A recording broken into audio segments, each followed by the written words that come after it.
টানছে ধরে দুঃশাসন। দায় ছিল যার গর্জে ওঠার, নিচু মাথায় সে ৫ জন। দুর্যোধনের নগ্ন উড়ু, ইঙ্গিতে তার ধর্ষকাম। হস্তিনাপুর দেখছে বসে, ধ্বস্ত হতে তার সুনাম। অন্ধ রাজা সিংহাসনে, আর্ত চেঁচান বৌমাতার।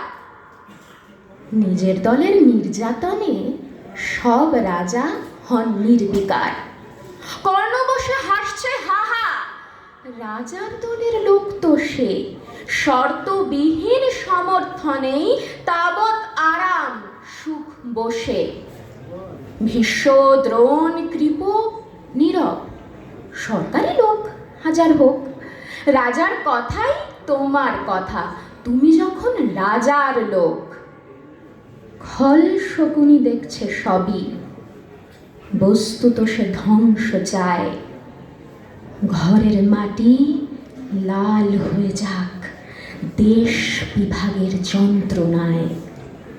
সুশীল সভায় ঘটছে যখন রাজ অপরাধ জঘন্য, ঠিক তখনই তার বিরোধে চেঁচিয়ে ওঠেন বিকর্ণ। বিকর্ণ নাম কেউ কেটা লোক, ১০০ ভাইয়ের একজনা। এর আগে কেউ তেমন করে তার কথাটাই জানতো না। যদুগৃহে কারেন্নিরা অন্তত তা নেই লেখা। ভীমকে যখন বিষ খাওয়ালো তখনও তার নেই দেখা। কিন্তু যখন প্রকাশ্যতেই কাটছে নারীর আবরুকেও, স্তব্ধ জিভের চুপ সাগরে বিকর্ণ হন একলা ঢেউ। চেঁচিয়ে ওঠেন রাজার কুমার যুবরাজের বিরুদ্ধেই।